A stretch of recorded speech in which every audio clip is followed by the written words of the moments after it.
Hoi, hoi. Hoi. Weg.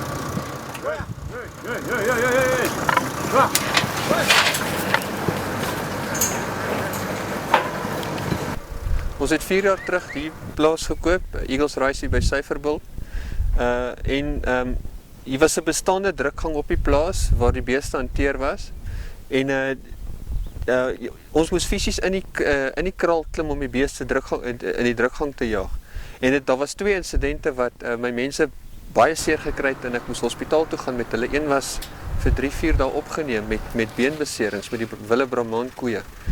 Toe het ek besluit ek moet iets doen want ons moet die beeste werk en die stelsel werk nie vir my nie.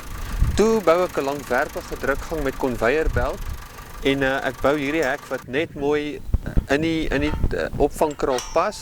Ek hak hom aan die trekker waar hy gemonteer word op die 3-punt en dan ry ek agteruit en ek druk die beeste van een kant af tot in die drukgang.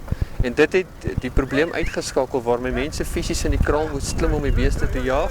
As hulle voor is by die drukgang, dan is dit nou baie makliker vir ons om die diere in te kry, want dan loop hulle alself deur die gang. Dis net om hulle daar te kry. Want as jy die beeste moet jaag met die voet, dan op 'n stadium dan draai hulle almal om. En hulle almal kom vir jou gestorm. So dis 'n bitter gevaarlike storie. So dis hoekom ek die hek gebou het.